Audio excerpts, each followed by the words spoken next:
Hi, welcome to my presentation. My name is Chris Marvel, and today we're going to be talking about the social penetration theory in light of relationship growth.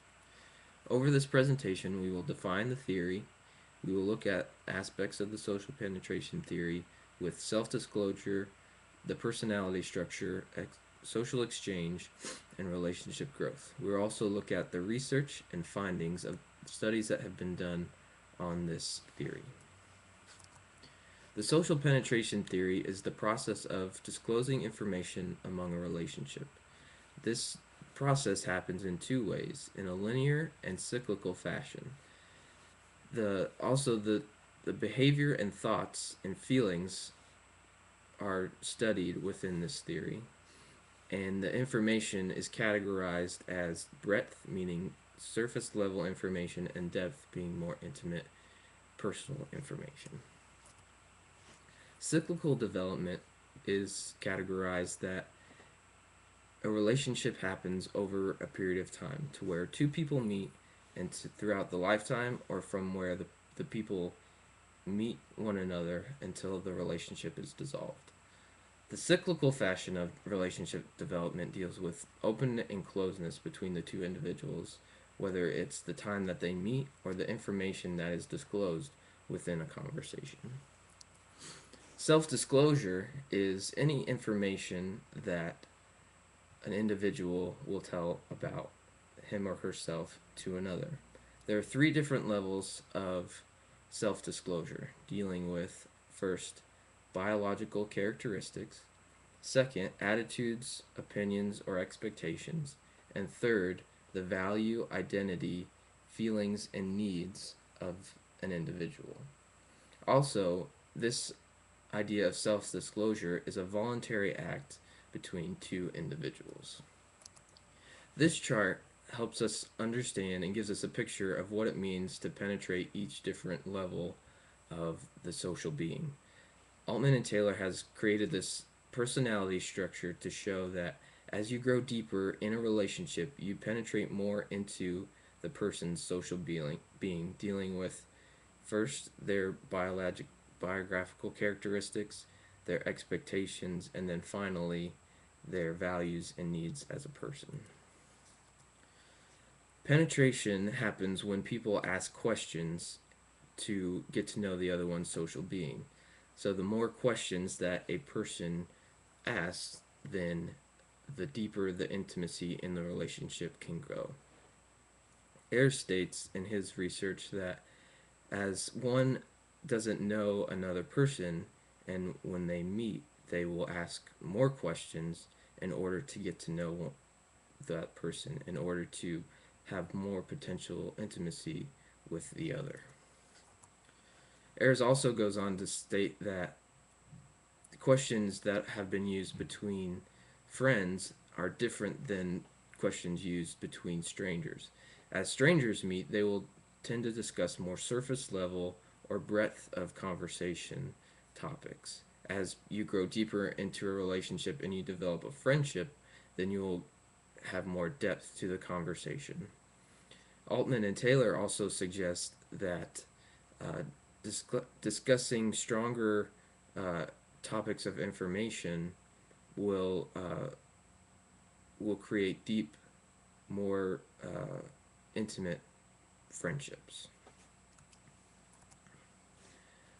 Self-disclosure, on the other hand, is how people will disclose information to one another. People tend to be more relationship oriented, will disclose more information on a deeper level faster than people who are maybe more closed off to other people. From Rubin's study, he found that the people who love relationships will disclose information quicker than those who do not. Also, depending on what social setting you are involved in, can change how you develop and disclose information. According to Pan's study, he found that online dating profiles discloses more information up front from the core values of a person rather than just the biological characteristics. Positive reinforcement, on the other hand, also helps relationship growth. As people are engaging in conversation, as they use their nonverbal gestures to communicate that they are enjoying the conversation, will help and promote deeper intimacy and could cause information to be disclosed more quickly or more intimate depending on the setting of the conversation. Honeycutt and Godwin also state that the importance of growing in deeper relationships have um, have to deal with being open and honest with the other individual.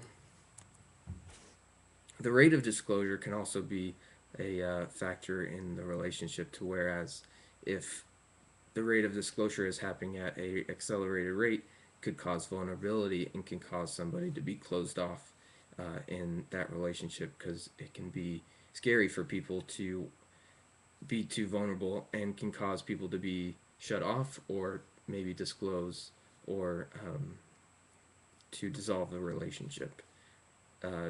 Having a relationship that develops slowly over time can be stronger than those that accelerate at a rapid rate.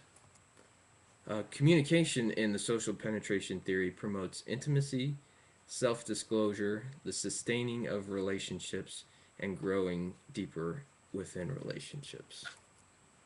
Also, the communication theory helps understand how relationships dissolve, to where there can be topics of conversation that can become off limits, which can cause frustration or vulnerability, to cause the individual to reassess where the relationship is going.